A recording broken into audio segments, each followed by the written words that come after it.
On this week's show, we pick our team of the tourney. And we pick our typhoon of the tourney. And Fla cakes a pothole in the face.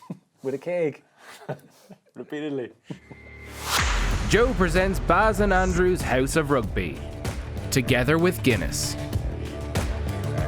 Hello and you're very welcome to Baz and Andrew's House of Rugby here on Joe, together with Guinness. It's day 17 of the 2019 Rugby World Cup, and I for one feel like we're getting a little bit of a breather. The chips are down, hands have been dealt, cards have been shown. We kind of know where we stand with every group, every team, and it's getting interesting. So this week I want to talk about each group, state of play in each group, how we're looking, and maybe look at little potential outcomes of each one. Permutations, good word. But before that, I want to start with the Guinness Pro 14 this weekend, and Ulster suffered a 64-26 defeat, 99 points, 13 tries. They did get a bonus point. Yeah. The only positive potentially take from it. They got spanked. Yeah, they had a strong side out. Yeah. But Cheetahs were on fire. Ulster, was it a case the Cheetahs been on fire? Obviously a bit of both. Ulster defensively really poor. Set piece didn't go well. Scrum was okay at the start, and then it started getting spanked at the end. Line out wasn't good. Cheetahs were they've got the perfect combination. Ruan Pinar, I think he's captain there. Pat, is that right? Yeah.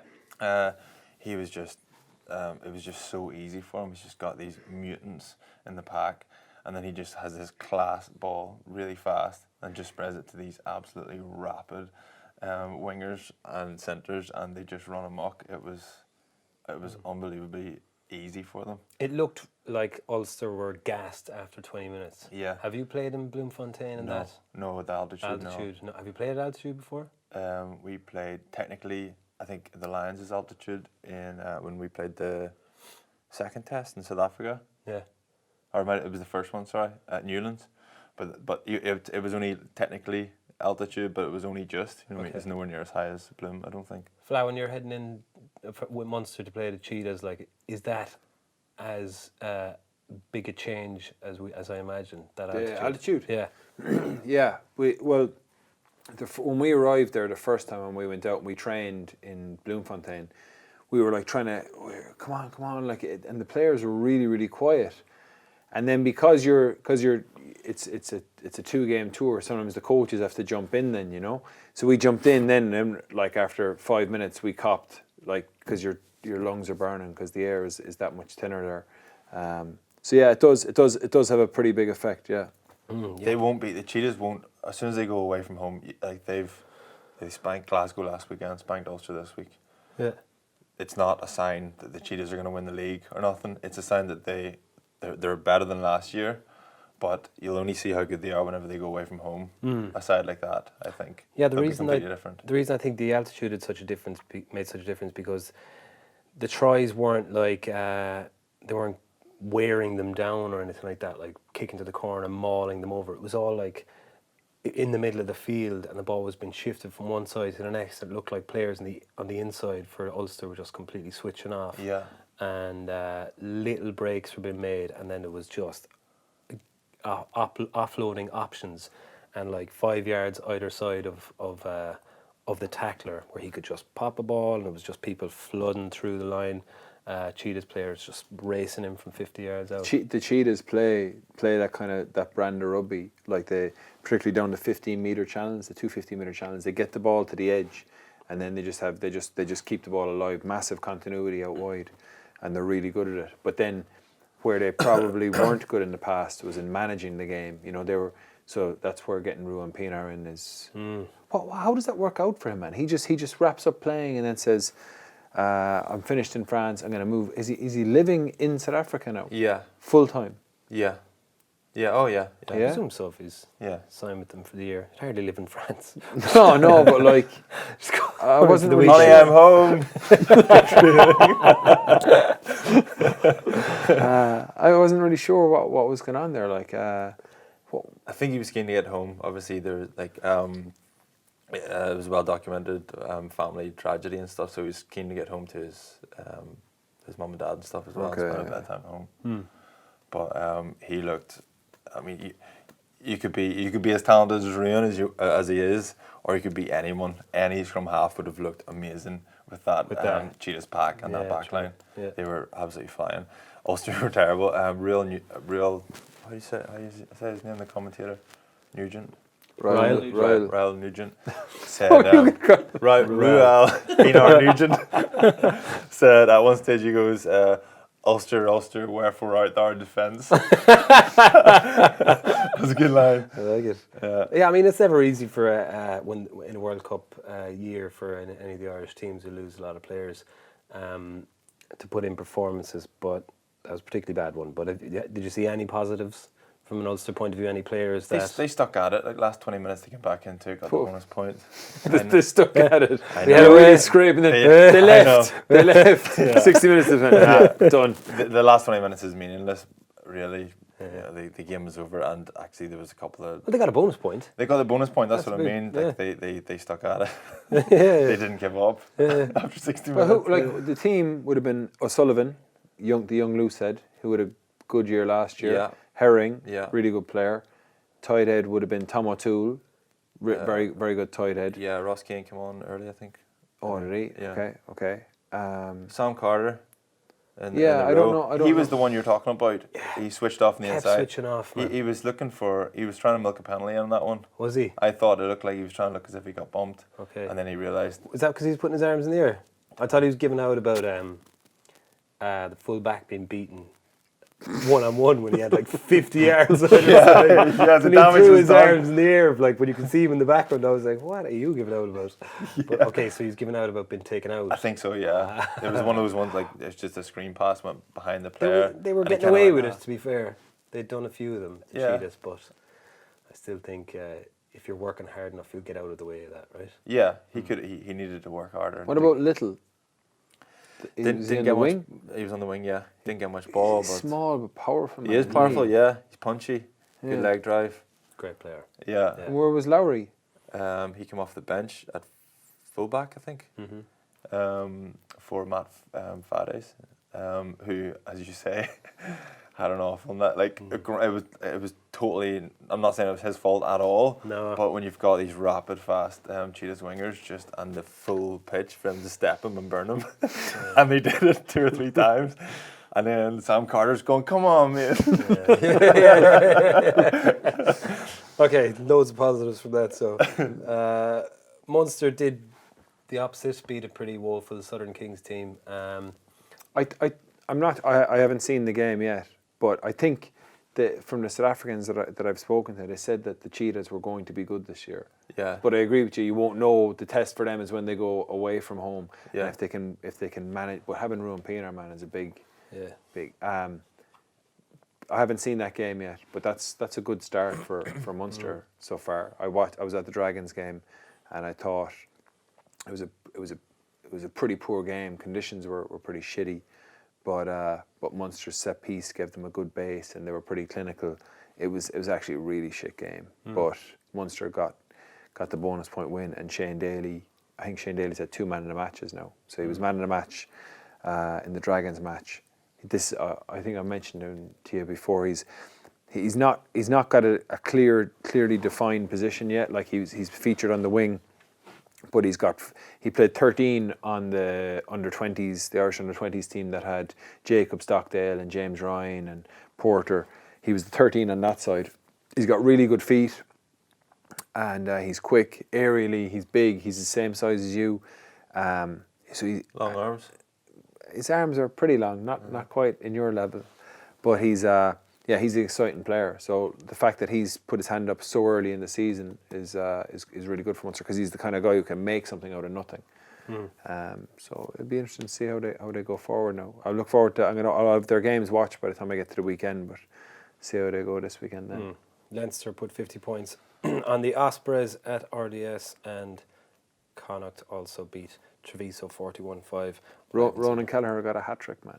Did he? Hooker, yeah, his quality. Wow. I saw him play for Leinster A in the A tournament that was over in Boston there the tail end of last year, and he was really good. He's Cian Kelleher's brother, really electric. He's real dynamic, powerful. So it'll be interesting to see. There'll be a good tussle now between himself and Tracy and Byrne and Shawnee Cronin when they come back. It'll be good to see. Did I leave out anyone there? I don't think so. No. But it's to see what would be interesting to see is of Leinster's hookers. to see all the young players that put their hands up now, and then will they just kind of, when the World Cup finishes, when they come back, will they still be in the mix to push, or will they kind of go, well, that was my chance and I did as well as I could? I think Munster more than anyone, I think will benefit from some of those lads coming back. Like Ulster haven't lost as many, you know what I mean? So Ulster have lost a lot, or Leinster will have lost a lot to the World Cup, but they've so much quality coming through already. Yeah.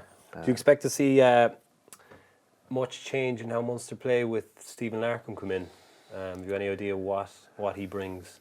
I don't really, to be honest. I think it's going to be interesting to see what happens, and I'll be interested to see how himself and Johan, how their philosophies on rugby align.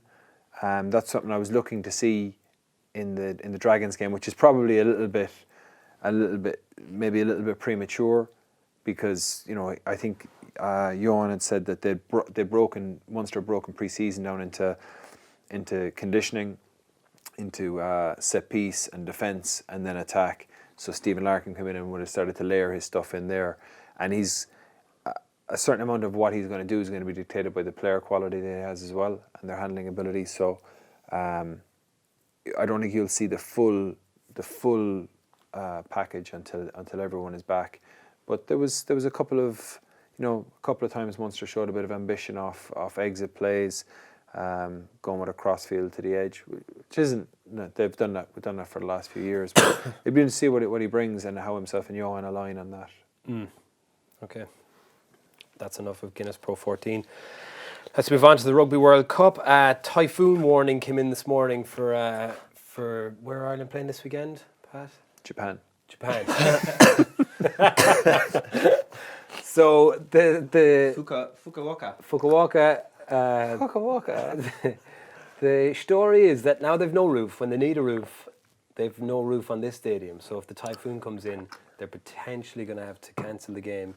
Good news is that it can be moved to the following day because there's no immediate rush to get it done with other group matches. So they don't just make it a draw and move on then. You can't do that, like. Yeah, that's what the people were talking about. That. Yeah, but that's what was put out by initially, is that if there's a typhoon during the early pool stages, because the turnarounds are so tight, they couldn't reschedule the games. Yeah. So if there's a typhoon and the game couldn't be played, that it would just be declared a draw, which would have, fucked the tournament up pretty badly. It would have been hilarious though. You just want to see the world burn. When Namibia were 3-0 up against the All Blacks, I was like, oh, this is the greatest upset ever. Come on, Typhoon. Who lost their front row at the weekend? Where I was when it went to uncontested Samoa. Yeah. And was it Samoa? Went to uncontested scrums. It was Italy. Italy. And I was like, this is tactical. Because the second guy that they brought on that went down, he went down with like a rib injury that did not look like a rib injury. So my head started getting into overdrive. I was like, the first guy must have just pretended to get injured. Folded in half, ripped his hamstring off the bone. Then you came on your analysis, and there's more. It's tough to see him rip his hamstring off the bone. The very first scrum, he's like this. He's there. Time for the pain. Folded in half, and then he's carried off the field. Sorry, we shouldn't be laughing. Sorry. Yeah. I don't know what the fuck they're going to do now, man, because they've lost their two tight heads, and then they've got they had your man Lavati, who was banned as well for being sent off. I don't know what the fuck they're going to do. Yeah, they could fly out. Well, they're done anyway. Yeah, but they still have to. Yeah, but they're done. Yeah, they've only got the All Blacks. Yeah. Not too bad. Yeah, no one wants to go out to that. Every tight head literally's like, don't answer your phone. I'm not going out to get hammered by the All Blacks in a typhoon. Conor O'Shea keeps ringing me. No thanks. Silence. We'll get to Pool B in a second. Conor O'Shea's there. I'm WhatsApping him so I can see if the blue ticks. He's read it. He's read it. Pool A, first of all, our own pool. Japan 14 points, Ireland 11, Scotland 5. Talk me through the permutations here. Ireland are sorted. Are we? We're definitely in the quarterfinals. If we get a bonus point this weekend, we're in the quarterfinals. Is what I meant. I think we only really have to win because our points difference is so much better than Scotland. Scotland would have to hammer. Like I think we've 30 odd points, or maybe more. Yeah, but if Scotland get a bonus, they need a bonus point anyway. Do they not? They'll be chasing that. So if they get a bonus point, they. Yeah, but if we get a win, we'll be on 15. The max Scotland can get to is 15. What do you reckon of that game, man? That's going to be I watched the Japan-Samoa game and I was like, wow, it was an amazing game. Unreal. And Samoa were really, it was like Samoa for the first two games, man, I was like, they were so sloppy. But it was rubbish. And then it was poor. And then they were awesome. They were awesome against Japan. Yeah. I thought Japan were really good. Matsushima and Lemeki, man, were unbelievable. And Tamura, who I thought was kicking had been pretty average.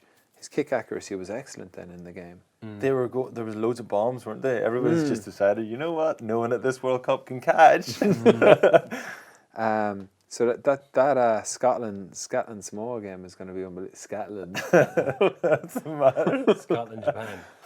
Huh? Scotland Japan. Scotland Japan is going to be an unbelievable game. Yeah, do you reckon because Japan plays such a high tempo that if you meet them with that, which Samoa obviously did, then it just becomes this open game, frantic. So if we know Scotland can go there, so I would hope that I hope Scotland, that's the game they go for, an open running style game. Don't try and play tactical. They got to go out and fucking just go for it from the start. Pick George Horn. Yeah. Pick George Horn at 9 over Laidlaw. Isn't that? Yeah. Wasn't that the issue though? What Ireland did, they kind of tried to play with tempo and they got a bit of joy earlier on, but then they couldn't cope with the pace of the game. Surely Scotland, was one of the couldn't cope because when Japan had the ball, we gave them time and space in the ball. We just bent our defensive line back on the edge all the time. Yeah. And we never got our matches. I was talking about folding the last time and how the Japanese 9, because he keeps playing left and right of the ruck, keeps changing where they're attacking. It means that you're trying to get folding was when you're trying to get your defenders to come around and get a matchup. You're trying to get an even matchup with the same amount of defenders on one side of the ruck as the same amount of the attackers.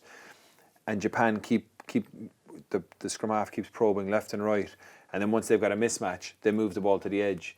But Ireland, I understand, you can be a bit passive. Mm-hmm. Ireland were actually bent. The line was bent back so much. The Japanese were afforded so much time on the ball. Yeah. After initial line speed on the inside, like you were saying from Van der Fleer. So, but that's what I'm saying. One of the criticisms of Ireland was that they didn't slow it down. They didn't turn it into more of an arm wrestle. So I think that although that's less of a strength of Scotland's, yes, it suits Scotland to play with more pace and width. So you can see why it makes more sense for them to go like that. But the other way of looking at it is bring it down, bring the pace of the game down, make it set piece oriented, get your line speed up, and then just kind of squeeze Japan. See, I don't think Scotland. That's. You're right. I don't think it's a strength of Scotland, but that is the way to beat Japan. But can you not? Would it be not to use Russell's kicking ability? Is the variety of kicks he has? Yes, but kick on their terms. Kick on their terms though, because Ireland kicked long against Japan because they weren't organised and they just sent it long. Matsushima and the rest of them just came herring back 100 miles an hour and they got into their face play straight away. So you don't get any relief from it. Whereas if Scotland are a little bit more organised, then I think they can put the squeeze on them a bit more. Yeah, I know, because you're a purist. But what we're hoping, he's a romantic. Yes. Am I? Yeah, a rugby romantic. Yeah, you're a purist, he's a romantic. I don't even like rugby. You're a Christian. I hope. I don't think that Scotland will have as much faith in if they just play a very structured, managed game, that they'll have enough in their locker to beat Japan with a bonus point. Do you know what I mean? Like, I think Ireland, when Ireland are going well, like with, you know, when we're going well, we have a really good contesting game in the air, and our tens can pick off the corner as well. So I think that we had that, and you want a strong defensive set piece as well then, so you can put the ball into the opposition half and then contest their lineouts. You want to have guys who are good in the air, which we had with Conway and But it's for me, it was the lack of Johnny Sexton, someone controlling the game. So you put Finn Russell in there, who on his day is as good as any of them at controlling the game. And if everyone's on the same page, like Ireland got a lot of returns off those crossfield kicks and that variety of kicks, but then just moved away from it. Yeah. So Scotland go out and play their own game, which is high tempo, speed, and then they take advantage. Because like, here's the other side: Japan aren't world beaters. Like they're a solid team. They're well drilled, but they're not. They beat us, and we're number one in the world. yeah. But they're, you know, we know you don't become an unbelievable side overnight. There's got to be holes in that side. So how do you know, where are the holes, or where do you expose Japan? I think if you stop them getting to the edge, if you stop them playing, just make them play through the middle, and then they'll struggle. Like their hooker Horry has looked like probably the most skillful forward at the World Cup so far, because he takes so much ball, takes it so flat, pulls the ball, pulls sweep passes, pulls tip-ons, because he's being afforded time. Whereas if you put them under the pump and make them actually carry directly, I think. So Scotland coming up on the outside to block coming off. up hard on the outside and just say, listen, if you want to get the ball to the edge, you've got to probably either go with a kick pass, or you've got to try and float that one. And if you're trying to float it, you know, you can generate, it gives the defence recovery time to get back out. That's because that's when South Africa defended them with their wings high outside, Japan just kept getting forced back inside and just kept getting fucked up. And Japan get energy from that as well. When they go wide, they get a gain line, another gain line. They get energy from it. You know what the point is you're 100% right. When you move the ball from one touchline to the other, and the opposition are hunting like they're passively trying to push you towards a touchline. When they're trying to do that, all of their hips are facing, the defence's hips are facing towards the touchline. So they're basically running across the pitch. So when you get the ball across to one touchline, the defence have all come in and they've all compressed. They've all gotten tight, and then if you whip the ball back to whip the ball back across, everybody's hips turn 180 degrees. but they all get tight. So if you can actually move the ball from the touchline, where's everybody's hips facing? I'm telling you, you see it in the Irish game when Japan worked off a scrum exit. They went to the touchline, and then Ireland were really tight, and then they went to the far touchline. And Michael Leach, man, he was incredible against Samoa. He was fucking quality. Samoa, then, what can we expect from them? What can we expect from them? They're not going to just bow out now because they've nothing to play for. They're going to want to get their first win, right? And what better way to do it than take? I think there's a good chance they will. They'll beat Ireland? No. I think there's a good chance that they'll go out the gate. Yeah, you reckon? Yeah.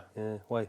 Because I think a lot of these Islander teams, I think whenever they're under pressure. Is this a bit racist? Fiji against Uruguay, once they're under pressure, I think they give it up quite early, and I think they've got nothing to play for. I think if Ireland plant the seed early on, they have a big first half, then I think they'll kick on and get the bonus point easily. That's what I think. That's my racist opinion.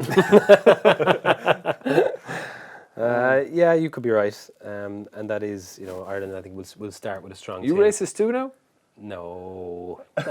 Just Trimby. Just the Christian. The racist Christian. I think if they start strong and put out a good side and try and put them away in the first 20 minutes, 30 minutes, like they kind of did against Russia. That's more racist than I said. Like we did in the first 20 minutes against Japan. Yeah, true. Don't bring Japan into this, they're not. Our potential opponents from Pool B, New Zealand or South Africa, looks like they're both through.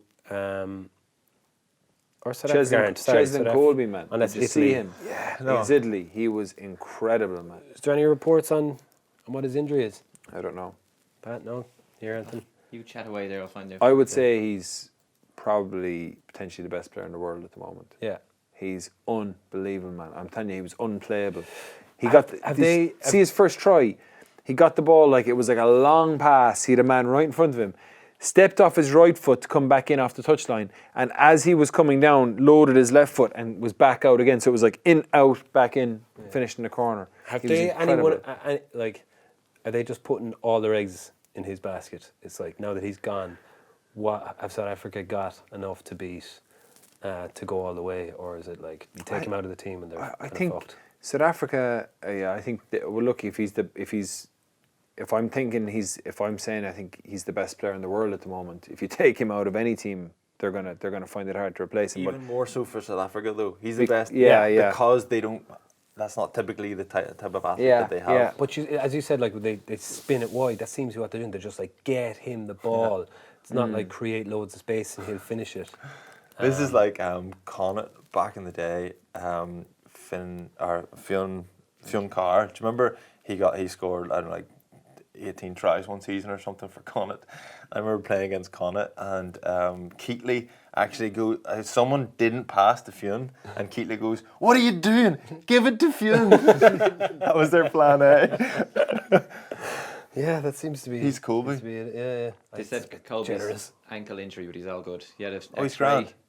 grand. Yeah, so Colby, they said he had a possible ankle injury, but he said he had an X-ray and he got the all clear. He said he's walking around on it normally, so Wow. probably just rest him for the last pool game then, I'd imagine, and then put him out for the quarters. He looked pretty rough on the sideline. Deb Nkosi to come in instead of him is pretty phenomenal. And Mapimpi has been good. Cozy scored some class tries in the championship this Yeah. year. New Zealand hockeyed Namibia yesterday. Eventually, it was quite tight until the end of the first half. Standout moment for me was TJ Parnara. Who's Jake Parnara? He used to play for Munster. Jake, Parangati or something like that. Yeah. Love the breakdown, man. That's great. Jesus, lunatic. TJ Parnara's try. Did you see it? Yeah, ridiculous. Man, like He had like Terrible. he had fractional time to get the ball in. yeah. First of all, his pass out of the tackle, the first one, and then what's the sub scrum half's name again? Brad Weber's little pass, and then to score, keep his feet in play. So humble as well. He was like, maybe. Maybe. No, he did it really well. Yeah. Yeah, he's cool. But they were class, slick again. Leonard Brown was probably. He was on fire, wasn't Yeah, he? he's on fire. Interesting, not like playing Jordy Barrett out half, first time ever. Like just slots in there, not a bother. Easy. Yeah. Do they, like another reason for why they put Bowden Barrett 15, is that because are they I always find New Zealand are a step ahead of everyone else. Are they kind of realising that your out half is going to be tied up in a lot of rucks potentially, especially on if New Zealand are defending, there's a turnover, there's a good chance your 10 is going to be caught up in defending or in front line, and then your real playmaker is the 15. So you just keep him out of all that front line stuff, and then when you get the ball, he kicks in. But definitely with Barrett's pace, you get him in the wider channels as opposed to being a distributor in tighter to the ruck where there's going to be more defenders. I think that Barrett causes a lot more problems there. But I think he's popping up a lot though. I think in the first receiver, that distributor kind of Barrett? position. Yeah, there was in the South Africa game he was distributed more than Mo'unga did. Who did they have? What game? Was it Canada they had? Yeah, In the Canada game, I just saw like Mo'unga getting the ball and being able to rip it, and having Barrett with that extra with his pace slightly wider. Look, it's just they're just trying to get their best players on the field. And that's the thing with the All Blacks, is that the fundamentals, they all have a fundamental skill set that, like in Ireland generally you're kind of like, oh, well, Trimble, you're a winger, so that's it, you can't play full back, or you're a winger, so you can't play centre. But because maybe you've played in the wing and you haven't been kicking the ball or fielding an awful lot, you were just someone who ran with the ball. But the more positions you play, the more rounded your skill set, the less of it's not that big a deal to slot someone in there like that. Like you said about Jordy Barrett, he's playing everywhere, playing centre, full back, wing, out half. Bowden Barrett can do pretty much the same, and that's the strength of playing a lot of positions when you're younger, you know, so that you have a more rounded skill set. Sorry, Trimby. No, it was. No, I mean I wasn't offended. Okay. Sure. See, isn't he like rugby? I think I would safe to say we prefer to play South Africa than New Zealand, for me anyway. That's not what you said before. It was. It wasn't. You Wasn't said it? you'd rather. You went through a phase of being in love with South Africa, Never. and you thought we'd rather play New Zealand in the quarterfinal. I'd probably ask the question. No way. You're being so journalistic. No were you? way, Jose. Pool C, England 15 points, France 13. Both are qualified, so they have their playoff the weekend to see who comes top. The World Cup looks very easy to England so far, doesn't it? Doesn't it? Yeah, They don't seem like they've gotten out of third gear. yeah. They look really good to win it, man, at the moment. If you're looking through the pool for teams that are kind of under the radar, that haven't had any real big injuries, I think England are right in the mix. I thought Elliot Daly was savage at the weekend. Obviously Argentina when they lost Lavanini, it's kind of a non-contest there. Yeah, were they as impressive before that they when they lost them? I thought they hadn't played too well. Ford seems to be kind of the one that's playing probably best for them, but Youngs is having a really poor World Cup for me so far, kicking away a lot of ball, and I just wasn't overly impressed by them. But is that because they haven't got out of second gear? They're waiting. I keep imagining that they're waiting to get Farrell and Slade on the field at the same time with Tuolagi, but it seems like was Ford man in a match against the USA? I think he was. So why is Slade not getting in the mix then? Slade's knee looks a bit knackered. Slade came on against I think against the USA, and his knee didn't look great. Do you think that's the 10, 12, 13 they're looking? Farrell, Slade and Tuolagi. That's what they want to get to? I think what they've done in the past is they've gone Farrell, Tuolagi, Slade. But it would probably make more sense to have Tuolagi at 13. But you can mix it up between them. But they seem to be working on the Ford Farrell axis with Tuolagi outside, and it gives you distributors. I just think that there's a little bit of an inroads for opposition when George Ford is on the field from a defensive point of view. He's an unbelievable passer of the ball, unbelievable kicker of the ball. His skill set's incredible. I wonder, does he feel, because everybody talks about Farrell, and now he's captain as well, everything is about Farrell. I wonder, does he ever feel a little bit undermined? Like, he's supposed to be the 10, he's supposed to be calling the shots, and then, or it could be that, or it could be Farrell maybe takes a bit of pressure off him, makes it easier for him. I did just to do feel what he does when he best. scored at the weekend, there was like an explosion of relief or something, some sort of pent up energy. He was like, yeah!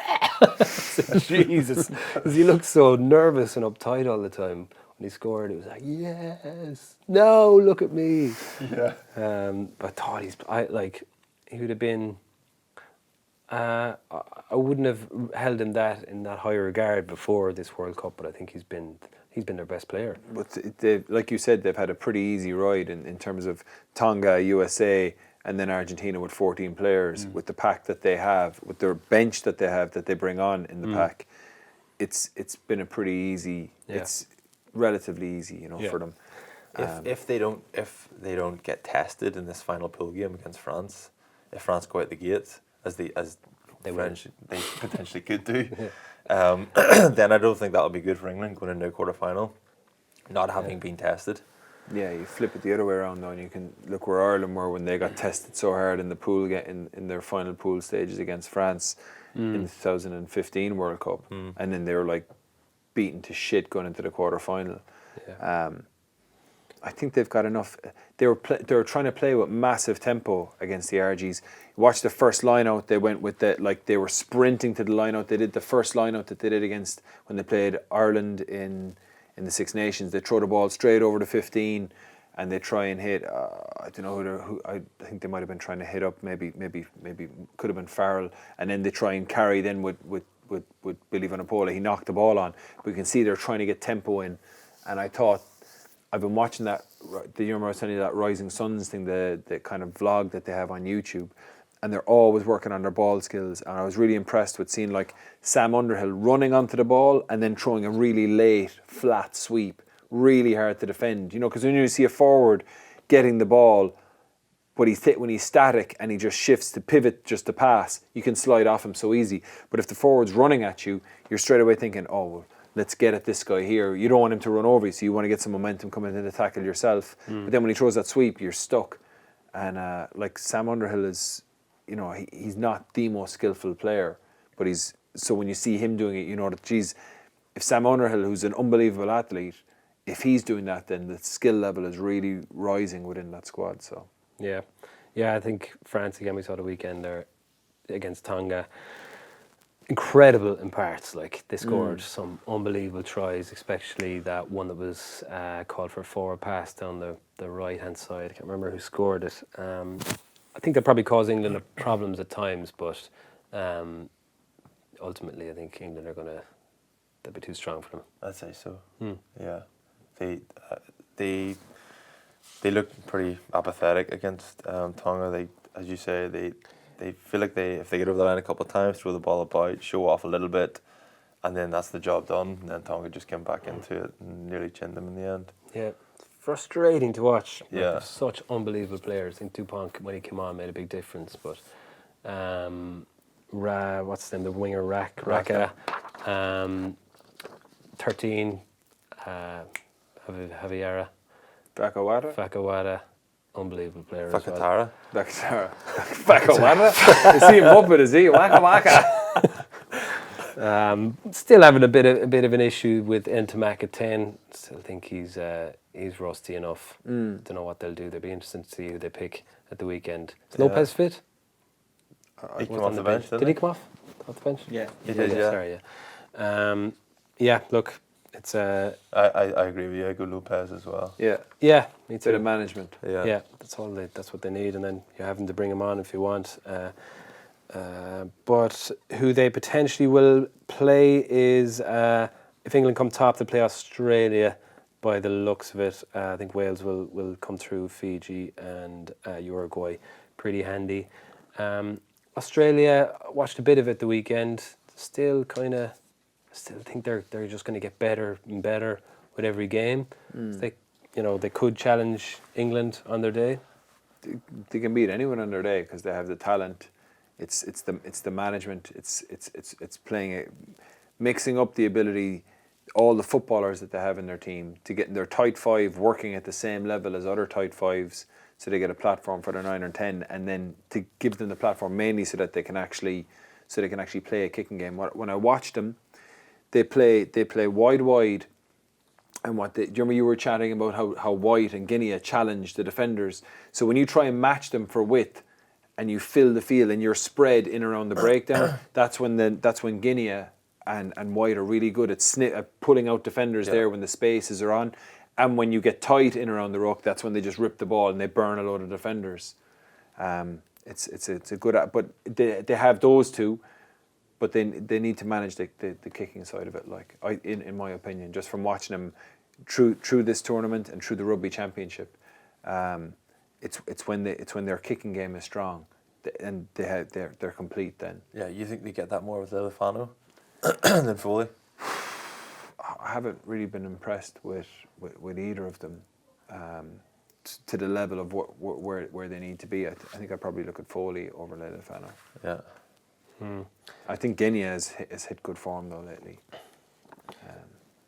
Wales then, looks like they're going to top the group, play France. I feel like we haven't seen a huge amount of Wales. I suppose they've only played 2 games.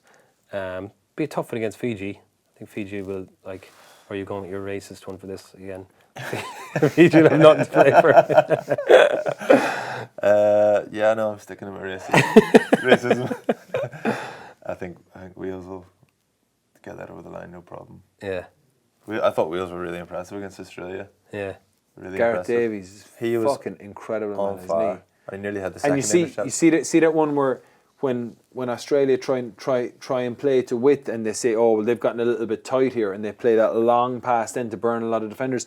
That's when Gareth Davies was putting that heat on that for the intercepts. Yeah. I thought it was good. It was good analysis work from them. Yeah, Dave Shanahan tried to do that for Ulster at the weekend, having watched.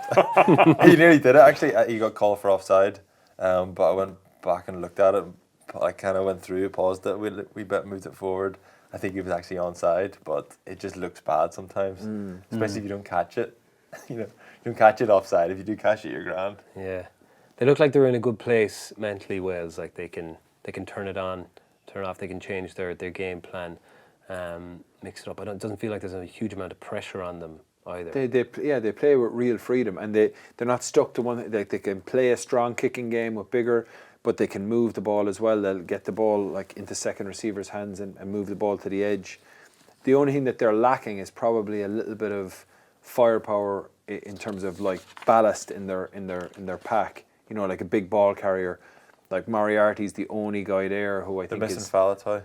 Yeah, massively. That would A make a big game breaker difference. there. Like, and Navidi seems to be in ahead of Moriarty now, probably because of his work rate and how much heat he brings at the breakdown. He's a good link player as well. But they're a very skillful team, really, really skillful, all the Welsh players. And even I was chatting to Tommy, and he was just saying to me, like he said, when he went over to Wales, he couldn't believe the skill level with all of the, like when he went to Ospreys, he said like Adam Jones would be very comfortable stepping in at 10 and would. How's Tommy's sweat issues? Sweaty forehead. On Saturday it was good. Or Friday sweating was. I had a 10. What was it? I'd say it was probably a 3. Oh, right. And the Thursday was, I would say it was up there at 7.5. He was really. You just couldn't decide between 7 and 8. What's the name of that stuff that he uses? Dry chlor. Dry chlor. I'm not sure. Dry chlor owes us money here. They're getting Dry serious chlor. shouts out. Yeah. He must have been dry chlor on his forehead because that didn't seem to be going too bad. You can get your sweat glands removed from your forehead as well, can't you? I know someone Is that got a their thing? sweat hands, sweat glands removed from their palms. Really? Yeah. Who? Call him out. Pardon? A lady. Oh. This shouldn't be. Rebecca. No, I can't remember. She's got this. She's She's a sweaty friend hands. of my wife. Oh, She's wow. gonna crack up. She'll hate that. Yeah, not anymore. That was years ago. Yeah. Well, how Cried bad? palms Like, if ever you were since. chatting to her, would she be like dripping, like sweat dripping from her hands? She starts be animated and there's just like water fling. Like, Jesus. Tries to keep them moving to dry them. Well, how's things? That's crazy. I never shook her hand pre-op, so I don't know. She would always fist bump. Yeah. That's mad. Sorry, Rebecca. So if she had a rubber glove on, if she put on rubber gloves, it would be like 2 water balloons after a little while. Yes. Palms sweaty, knee deep. Simon Zebo put out an unbelievable tweet yesterday about our friend Jamie Heaslip, which has brought back up Jamie and the Eddie O'Sullivan. He asked he said round 2 for whether Jamie Heaslip should have his own podcast again, which is the most what a little vindictive little tweet to put out. I think Jamie got back and he was a little bit salty about it as well. Got called for being salty. A I lot of believe people, Eddie and Jamie are going to do a podcast together. that was some of the suggestions. Right. How good would that be? I would listen to that. that. Subscribe. Just them shouting over each other. Nothing to see here. Get over Move on, nothing to see here. Yeah, brilliant from Zeebs. He's on fire at the minute. He's very chirpy on Instagram and Twitter. Is he? Yeah. Yeah. Sure, everyone's watching the World Cup, and he's like, Yeah. "Someone pay attention to me." I I was going to say, did you see that try that Bayon scored at the weekend? did. Oh my! The round the back offload, and then the dude threw his legs. Yeah. It was incredible, man. Yeah. Incredible. There was 3 passes in a row that were class. Yeah, some freak carried the ball into contact, spun, offloaded, and then that guy Yeah. hit that That's guy what I thought I round the was back. was looking at, was the first offload. Like, oh, yes. And then this guy just flings it on his back. Oh, my God. And the next guy catches it and throws it through his legs. I was like, Then a guy in "Oh." a unicycle on the wing just gets the ball. I think he's watching Bayon. It was, It was just on a Twitter, clip, man. It was Just saw it pop up on Twitter. We're not that. Send me the links to those, would you? Any other rugby roundup points that we would like to talk about? Someone suggested that the tier 2 nations should be allowed to. This kind of happened in rugby league, where a lot of players were allowed to step down from playing at a tier 1 team to go back to their country of birth and then play with a tier 2 team to allow the spread of players be better, I suppose. So anyone who's playing for, let's say the amount of Fijians playing for New Zealand or France even. Was this a rugby league thing, or did they talk about this in rugby union? Because they talked about if you played 1/7s tournament, that qualified you for that team again. Pat, do you know anything about this? 7s is fine. Yeah. But But if you play like currently, if you play 7s or whichever is classified as the second team in that, most teams in union now are doing it with their under 20s to stop players getting poached, going on the residency rule, but the residency rule is 5 years now, so it's not really relevant. Do you understand what I'm saying? Yeah. Okay. But there was chat. I know Charles Piatow was trying to get to qualify to play for Tonga, Yeah. having obviously already played for the All Blacks. Yeah. So I don't know what the ruling is there. The ruling is. But I know they talked about it at one stage. It was kind of up for grabs a while back, but I don't know what it is now. This is a little bit like our New Grange explanation. Yeah. the light and the tunnel and. That's it, man. It's done now. Like if you play international rugby, like You're done. yeah, you shouldn't be able to. You shouldn't be able to step back and play with your home nation. Because the argument, I suppose, is that a lot of players like Rata and Faviara that plays for France. Fakatara. Never going to get it. Faviara. You knew who I was talking about. Faviara. I was talking about. Mixed up with Vahamina. That's what happened there. There could be many players that I'm mixed up with. But if it was easier for them to go back and play with their home nation, then they would. But the option is too easy and too good for them and too lucrative to play for France. But when they don't have the option to play for France, they've either gotten a bit older or they've just been pushed out of the side. Then when it's a tier 2 nation, can they be allowed to step back and play? I mean, it's only going to be a benefit to... Then you get all these like washed up veterans in their mid-30s. Then they're like, well, I can't play for France anymore. I'm going to go back and play for... Yeah, but then it's up to Fiji to play them or not. But at least like you're going to have a better pool of players to pick from. I think a better thing is that if World Rugby got to the stage where there was enough support going into the likes of Fiji and all those tier 2 sides, so that it wasn't at the moment the financial gap, if a player plays for France versus if he plays for Fiji, is massive. That's why they end up going, and also because when they're playing in France, it's beneficial for the French clubs if they're playing domestic rugby in France. It's beneficial for the French clubs to have more French qualified players playing for them. So that's just the problem. It's the problem is that the tier 2 nations that don't have like proper domestic professional leagues. So like if Japan had a proper domestic league there, then they just have all these Japanese players who just stay there, and that's where they, the same as Ireland do. But at the moment, if you're a good player in Fiji, you pretty much got to travel to make a living, and then if you've arrived in France, it's better for you to play for France. So until they even that up, I don't know how that's going to work. But I don't think that players should be able to. I'll have a go with playing with France, and if that doesn't work out, I'll go back and play for Fiji. Because then the islands will always be the second choice. Yeah. Okay, just to let you know, we are putting on our second live show of the World Cup at 1314 Bar down in Limerick City. Our first visit to Munster. Are you excited? Oh, I love Munster. Do you? I love Limerick in particular. You love Limerick. What year is it down there? It's the future, man. It's the future. Next Thursday, October 17th, keep an eye out on House of Rugby Ireland Facebook group page in the coming days for more details on tickets, and that goes directly out to my father, who keeps pestering me about the tickets for all his mates. There, that's where you can get them. Go on the Facebook. He loves Facebook. He does. It's my birthday as well. Is it? Oh. 18th, 17th, 18th? 17th. 17th. She'll have to have a We party. could have a combined party. Mine's is 3 days after. Yeah. So I'd like to. What age are you? What age should you be? Which one is it? What age will you be? 35. 35. Okay. Over yourself. 41. 41. Yeah. I remember I went to I dragged Fla to a Munster supporters table quiz. Pothole night.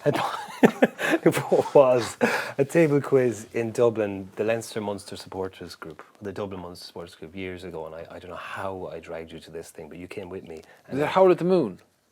Is that what it's called? Down there near the Lemon place. Yeah, down near Stephen's Green. Yeah. And he drove, and we pulled up, and there was a guy standing outside. It was we were late, and standard. He was like, Jerry, is your hair more important than timekeeping? Remember that gag, that flag gag that followed us, still follows him around clearly. And I could just see he was like, oh, for fuck's sake. So we went in and we did the table quiz, and they asked Fla to be the one who asks the questions, and they were like, just give them the odd hint or whatever. Do you know, like, don't be overly like giving them hints, but give them a little bit of a clue. So I think like the first question was, scrum half, played for Munster and Ireland, small, bald, name rhymes with ringer. They were like, you can give less clues like that. So, but your man kept standing up saying, your hair is more important than timekeeping. And it happened to be Fla's birthday. Was your birthday that night? I don't believe. Yes. It was your birthday that night, and you kept saying, that guy keeps shouting. I think you said, and then you worked it out that you were on your holidays in Bermuda or somewhere, Bahamas or something that summer. Oh, no, yeah. And he ended up being on holidays with I you. was myself and Katie went to Barbados, and he was there. And he just kept following you around. No, Shouting that. No, he didn't. He wasn't shouting that, but I think I remembered that. I said, I fucking knew that guy. You arrived down late for breakfast one morning in the hotel, and he was like, Jerry, your hair more important. So we're at the end of the night, and he was just at the end of his tether, and your man came out like with a cake for Fla, and they all wished him a happy birthday, and Fla had the cake in his hand. He just looked at me, and I just went, Get it done. gave the nod, and he just smashed it so hard into your man's face that like it literally, he put it away and it was still there. It was like still. It was a He's full. bleeding like he's got. It wasn't like a push. It was candles through his eyes. And he was back in the table, but it was probably the greatest moment of his life as well at the same time. It was like, you know, when you do something and you're like, I'm not 100% sure how this is going to work out. Do it. Have you ever seen him since? I don't know. That was the last anybody saw him. Somebody might show up next week at our live show. We'll reenact it. All right, we'll take a break for a quick second for something, and then we'll be back. Black and white. Okay, it's time for black and white.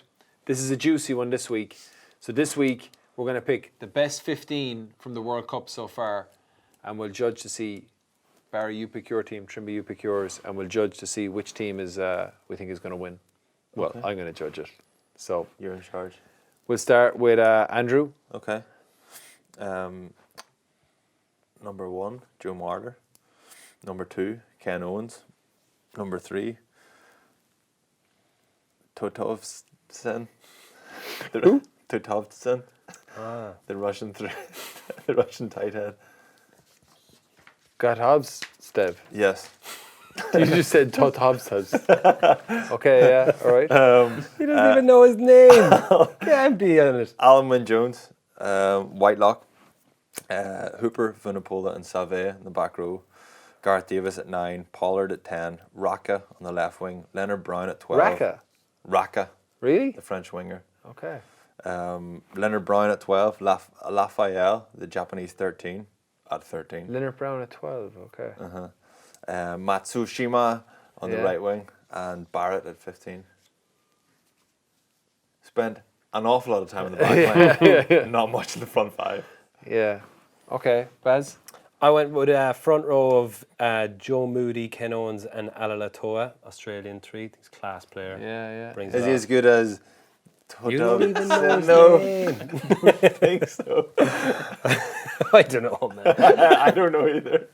Alan Wynne-Jones as well went with Steph Toyd. Gives a little bit more aggression than Whitelock. personally feel. Less experience. Artie Surveyor went with Yato because he's just like he's been incredible. We're just giving the names We're here. judging this off this World Cup, not like previous experience or anything like that. I think he's been one of the standout players. Kieran Reid, he's been brilliant. Just really. based on this World Cup? Yeah, he's getting. He's really? getting Not better based and on his better. experience? Gareth Davies. Gareth Davies. Johnny Sexton, I feel. All the out half. Who did you go to out half? Pollard. Because Yeah. he's brought back the drop goal on day one. Yeah. Just think Not enough? Pollard. Johnny's been a little bit more. I think A little bit more Irish? When he plays, Ireland win. He's like if you put him into that best team, he's going to be the best player. So he's played how long? How long Colby, has he played? I went Colby on the 80 wing minutes. and Matashiwa. Obviously, he's been brilliant. I went with Barrett fullback, and in the centres, I went with Leonard Brown and Tuilagi. You went Colby where? On the right wing? I actually stuck him on the left wing because I think Oh, you can play him. changed his position? You can play him anywhere, man. you've- You can play him anywhere. I think. He could play anywhere. I see. I I'm think sorry, I didn't Matashiwa. realise us we a were look. picking a team full of right wingers. You Give can us play a look. anywhere, man. What did you put? Raka. Raka. He's actually normally a right winger. I would have picked Colby on the left wing had I known that was one of the rules that you're allowed to change positions. You can. Raka, all You the can pick left whoever wingers you have been want. crap, and he's been the best. He'll be playing for the Islands in a few years anyway. Actually, they won't care at that point. Anyway. Ches and Colby didn't make it into your team. Because he's a right winger, and I feel like Matsushima has had. You think he's better than? So you think Matsushima's you better than think you Colby? think That's not what it. No, that's not what this exercise is it's determining. who's been the best 15 of the World Cup so far? No, 14. The best the best team of the World Cup so far, and Cheslin Colby doesn't get into your team. He's sorry, Matsushima. I'm a romantic. Sorry, I'm going for the home nation. You're a racist, man. I'm That's a what you racist- were. I'm a racist Christian romantic. That's what I am. Doesn't like rugby. Clearly. I can't see how Raka can get into this team and Cheslin Colby can't. They're not playing the same position. That's why. Even Lemeki doesn't make it into your team. And why is Scott Barrett hasn't made it into either team, man? He's been incredible for the All Blacks. No, he Barrett. hasn't. Scott, Yeah, you reckon? the lock, yeah. You like the fullback? Well, like, Which one's he? I think Gareth Davies is a good shout. I think Nagari's been good as well. Faf nearly made it in there, or Flaff as you call him. I think I'm going to have to give Baz. I think Moody, Ken Owens, Alatoa, Alan Wynne-Jones, Steph Dutoy, Artie Sevilla, Yato, Kieran Reid, Faf de Klerk, Johnny Sexton, Colby, Leonard Brown, Tuilagi, Matsushima and Barrett. I give this one to Baz. thank you. Colby's gonna get found out of position, lad. Here, you're done. Okay. Woo! Well done. Perfect. No points of Guinness up for grabs. Back on the leaderboard. Okay, right. Thanks everybody for listening on all your favorite apps, and for those of you watching us on YouTube, hello. Please do leave us a rating and a review. We always love your feedback, and get in touch with us on Facebook. We do love our penguins. Cheers to everyone that was involved in making the show this week, to Pat, to Anya, to Diarmid, and to Anthony. This has been Baz and Andrews, House of Rugby, here on Joe, together with Guinness. Party on. Party on. Party on.